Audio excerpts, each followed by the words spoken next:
propose, merci Nathanaël, un autre voyage beaucoup plus bref. Celui-ci, nous allons filer à Londres, rejoindre Arnaud Combe. Bonjour Arnaud. Pour évoquer avec vous un heureux événement. Ben oui, parce qu'un bébé est à nouveau attendu au sein de la famille royale et a priori, ça sera pour le printemps prochain, c'est ça ?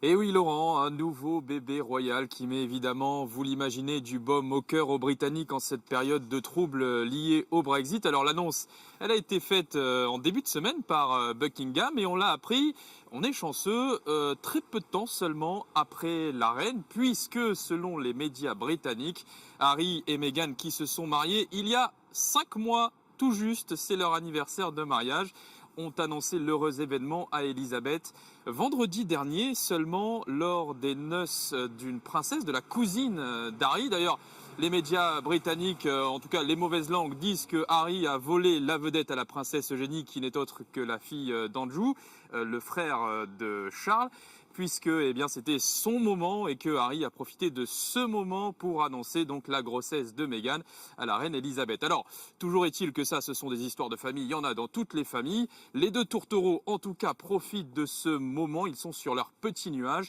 et ils sont en visite dans les pays du Commonwealth où vous allez voir, on commence à repérer un petit peu le petit ventre de Meghan.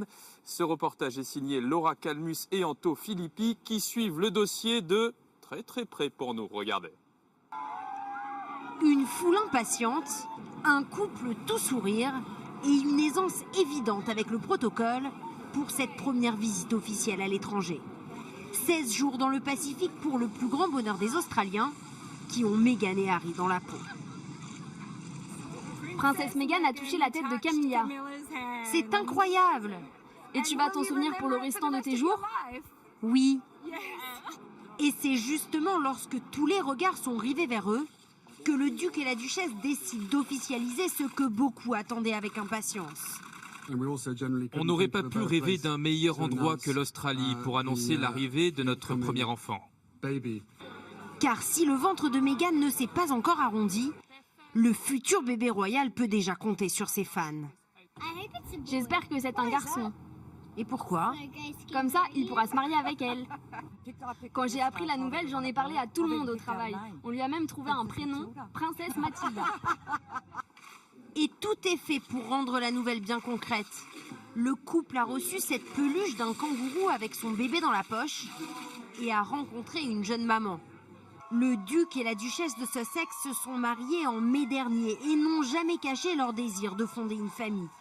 Ils le disaient déjà du bout des lèvres lors d'une interview il y a moins d'1 an.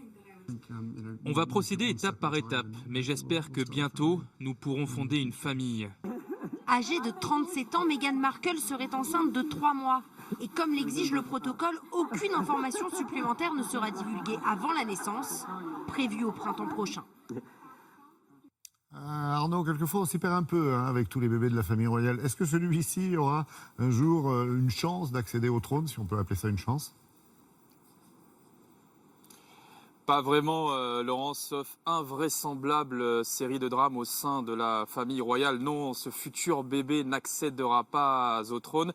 Et d'ailleurs, il pourrait même ne pas avoir le titre, vous savez, de prince ou de princesse, car en général, ce titre est donné aux bébés des descendants directs de la couronne. En l'occurrence, ça sera le cas pour les enfants de Kate et William, mais pas forcément pour Harry, sauf exception dûment motivée et souhaitée par la reine Elisabeth elle-même. Et tout laisse à penser que ça sera le cas, car vous savez, Harry, c'est un petit peu le chouchou d'Elisabeth. Elle lui a toujours tout pardonné, elle adore sa personnalité et on se souvient tous, et la reine Elisabeth sans doute aussi, de cette image terrible de ce petit garçon, le prince Harry, marchant derrière le cercueil de sa mère Diana. Alors vous savez, ici, il y a les bookmakers. Et les bookmakers, eh bien, même si Meghan n'est enceinte que de 3 mois seulement, commencent déjà à faire des paris sur le prénom qui sera donné à ce futur bébé royal. Certains bookmakers osent même dire que Harry pourrait vouloir lui donner le nom de sa mère, Diana, mais bon, pour ça, moi, je ne fais pas trop confiance aux bookmakers, car jusqu'à présent, ils se sont toujours trompés, et ils sont en général meilleurs sur les résultats de Manchester United, Laurent, que sur le futur nom des bébés princiers. à la couronne royale. Merci beaucoup Arnaud. Il en est question de la couronne royale dans le supplément week-end des Échos, avec tout un article considéré au prince Charles qui va bientôt avoir 70 ans, et le journal s'interroge pour savoir si un jour il aura une chance lui aussi d'accéder au trône.